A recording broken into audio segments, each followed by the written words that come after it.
Hey everybody, welcome back to another fantastic episode of Ready to Die Fighting. I'm Chris, and I am back with another knot. This one is called the Carrick Bend, and it's a very pretty knot. It can be used as like a decorative knot, but it's, I guess, survival, prepping, whatever purpose is that this is a great knot to use if you're tying two lines together and they are very stiff. They're stiff lines, if they're maybe cables, if they are, really thick rope, you may not be able to do something like the Zeppelin knot or a double fisherman's knot or a sheet bend or whatever. The rope just might not be flexible enough for that, and it's not going to hold well. However, the Carrick bend is a very strong knot. It doesn't really bind so much, and it will work on bigger lines. To make it permanent type of thing, you would leave it like this and tie like some lashing around here so it make sure it doesn't fall apart. If you're just using it for strength, you can just pull it and it will collapse on itself like that.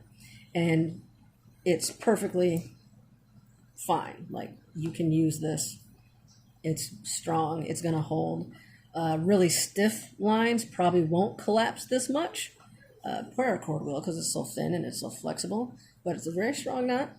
It's a kind of collapsed is not a nice looking knot, but when it's open, it looks nice. And it is a little tricky to tie to me. It is, in my opinion, it's probably the hardest knot for me to remember exactly how to tie it. Like, I usually have to play around and remember it a few times. So hopefully I can do this without messing up too bad.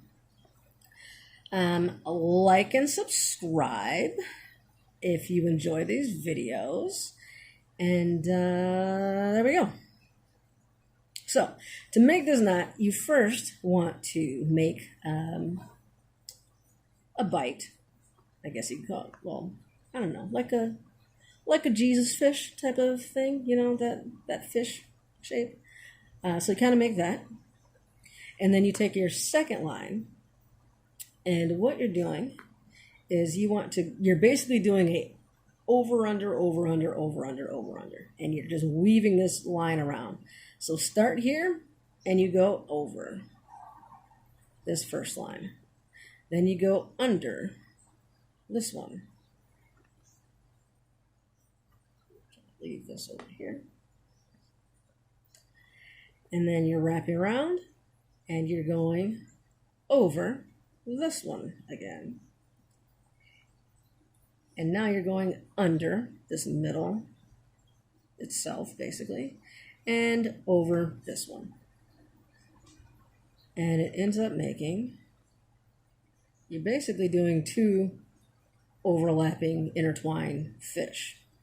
And it makes a very nice, it's a nice looking little pattern. It's a nice looking knot. Like I said, it is used for, people use it as like a decorative knot. And so when it's loose, it does look nice. And you can tug on both sides kind of evenly and try to keep it looking nice like that. Or if you really just need it for the strength and not for looks, just pull and let it collapse on itself. And you've got a pretty strong, good knot to put two lines together. So it's simple in theory, but sometimes I just forget. Like, do you start on the over? Do you start on the under? And I kind of get mixed up a little bit. And I always kind of have to tie it wrong once or twice before I can tie it right, it seems. So, start out with our fish shape.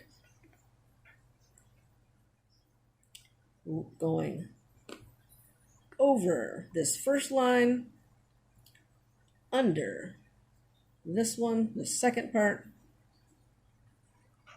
We're looping around. We're going over this one. And that's, you got to remember to tuck this underneath. So if you do, whether you do that in the beginning or at this point, it doesn't really matter, but just remember that this line needs to be there so that you can go under it and then back over it. And you should have this shape.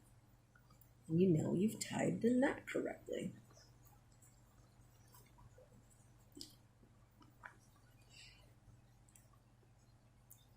So there we go. That is the Carrick bend. Very useful knot to know in case you have a stiff line. If you want a knot that just looks pretty. If, yeah, that's really the use case for it. If you got a stiff line.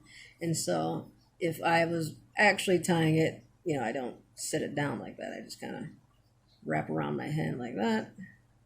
And then just pull that through, tuck it underneath.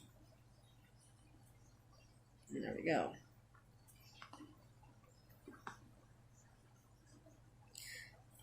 So that's how I'd like actually tie it. But it's still the same way. I'm just, my motion is not going. So this is already here. I just hold it, pinch these 2 points, wrap around my hand like this, because that's putting it over here, over this line and under that one, just kind of in one motion.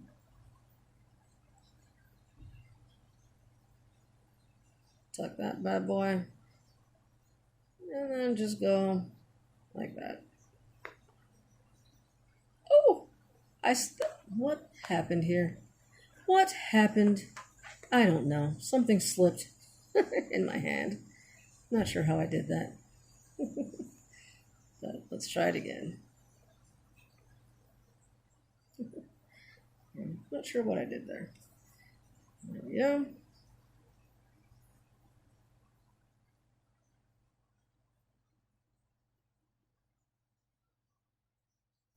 Oh my God.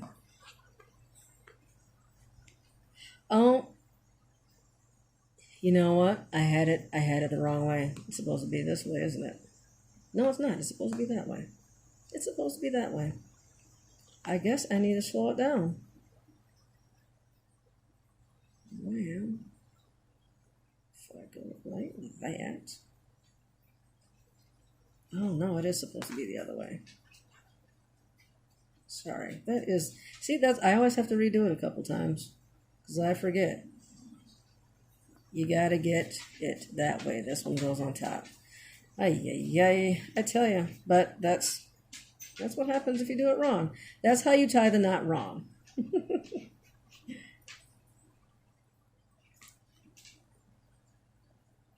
There.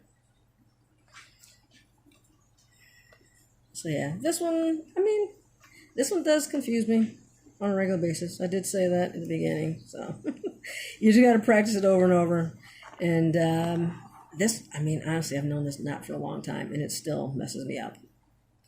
So, but I don't use it very often, and yeah, switching these, the top and the bottom, it makes a difference. Some of the knots, actually, you know, I think you got to get them in the right order. Right side up and all that, or else they don't really work. So like and subscribe if this channel is useful to you, if you like these knot videos or my other videos. And oh, you know, I should leave it on. Oh well, it is what it is. I'll catch you guys in the next video.